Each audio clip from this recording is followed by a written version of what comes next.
Brought to you by Palvi Agrico. आता शेतीसाठी जे काही लागणार ते घरपोच मिळणार, तेही मोबाईलच्या एका क्लिकवर। राजकीय नेत्यांना तसं तर रोज कुणी ना कुणी काहीतरी मागणींची पत्र लिहित असतात.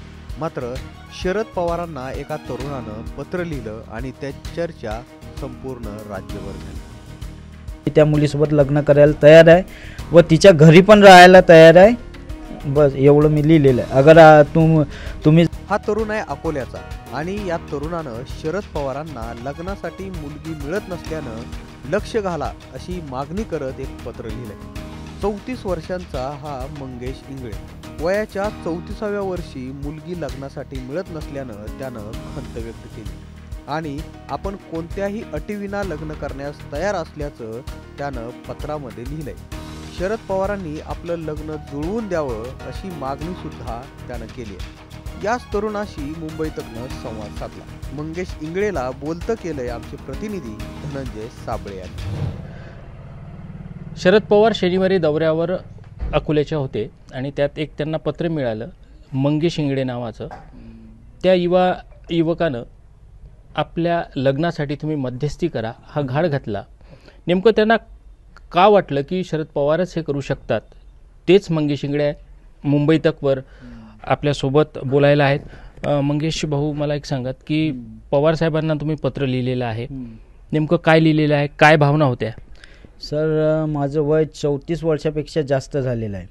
माझं लग्न माझ्या समाजात होत नाही आहे, म्हणून मी राष्ट्रवादी काँग्रेस पार्टीमध्ये लहानपणापासून काम करत आहे. मला वाटलं जर आपण पवार साहेबांना पत्र दिलं तर आपलं लग्न तरी होणार, म्हणून मी पवार साहेबांना ते पत्र दिलं. पत्रामध्ये मी असं लिहिलेलं आहे की माझं वय वाढत चाललेलं आहे. माझं कुठल्याही समाजाच्या मुलीसोबत तुम्ही लग्न लावून द्या. आपण ज्या मुलीसोबत माझं लग्न लावून देसान मी त्या मुलीसोबत लग्न करायला तयार आहे व तिच्या घरी पण राहायला तयार आहे. बस एवढं मी लिहिलेलं आहे. अगर तुम्ही जर माझं लग्न लावून दिलं तर मी जीवनभर तुमचे उपकार विसरणार नाही. असं का वाटलं की शरद पवारच हे काम करू शकतात? महाराष्ट्रातलं सर्व कुठलंही काम असलं तर सर्वात पहिले पवार साहेबांचं नाव घेतलं जाते, म्हणून मी पवार साहेबांनाच ते पत्र दिलं. तर आता मला तुमचं शिक्षण कुठपर्यंत झालेलं आहे आणि मुली पाहण्याचं काम सुरू आहे तसं? हो, माझं शिक्षण सर BA सोशियोलॉजी झालेलं आहे आणि मी समाज कल्याणमध्ये जॉब करायचो आणि पार्ट टाईम दुसरं पण जॉब करत असतो. बस. पण पवार साहेब तुमचं हे काम करतील हा विश्वास कुठून पक्का झाला तुमचा?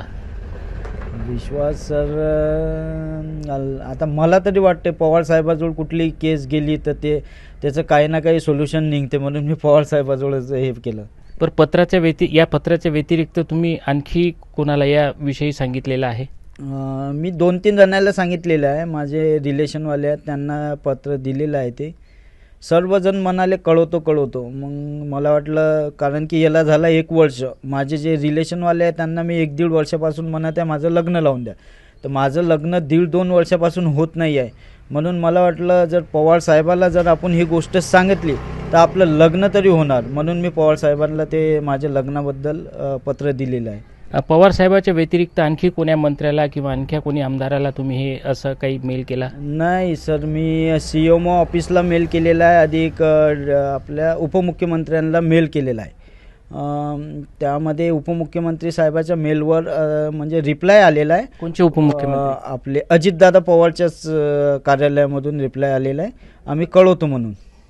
पण याच्या व्यतिरिक्तही तुम्ही इथल्या स्थानिक आमदारालाही काही पत्र लिहिलेलं आहे असं समोर आलेलं आहे? मी अमोलदादांना मला ॲडॉप्ट करा म्हणून एक पत्र दिलेलं होतं. अमोलदादांनी मला असं म्हटलं की ॲडॉप्टेशन हे 15 ते 10 म्हणजे 1 ते 15 वर्षाच्या मुलाचंच होते. जर तसं होत असलं असतं तर मी तुला घेतलं असतं म्हणाले. अमोलदादांनी त्याच्या होकारार्थीच दिलं होतं, पण तरी पण मी म्हणे माझ्या लेवलवर माहिती काढून तुला कळवतो म्हणाले अमोलदादा. बरं, या पत्रानंतर आता संपूर्ण महाराष्ट्र मंगेश इंगळे कोण आहेत हे नाव तर समोर नाही आहे, पण मंगेश इंगळे आम्ही मुंबई तकवर दाखवतोच आहे कोण आहेत. पण राष्ट्रवादीकडून हालचाली सुरू झालेल्या आहे अशी माहिती आमच्यापर्यंत आहे. तुम्हाला कोणाचा फोन आला काही? नाही सर, मला अजून फोन नाही आला. जर फोन आला, जर साहेब मला म्हणतील की ह्या मुलीशी तुला लग्न करायचं आहे, मी त्या मुलीशी लग्न करायला तयार आहे. एवढं हताश आणि स्वतःच्या जीवनाबद्दल हताश आहे, पण शरद पवारांना पत्र दिल्यानंतर तुमच्या चेहऱ्यावर खुशी एक आनंद आहे मला की बाबा आता माझं लग्न होणार आहे. हा एक आनंद तुमच्या मार्फत तरी मला आज जाणवला. नाही तर या म्हणजे आपणच मला भेटण्याच्या पहिले माझा चेहरा एकदम हे होता. आता तरी मला असा एक आशा निर्माण झाली की माझं लग्न होणार आहे म्हणून. तर प्रत्येकाच्या आयुष्यातला हा सर्वात मोठा क्षण असतो, तो म्हणजे 2चे 4 हात होणे. आणि त्यासाठी जर मुलगी मिळत नसेल तर त्याचा घाट या युवकाने घातलेला आहे आणि त्याला आता आनंद वाटतो आहे की कुठेतरी हालचाली सुरू झालेल्या आहेत, माझं लग्न भविष्यात होणार आहे.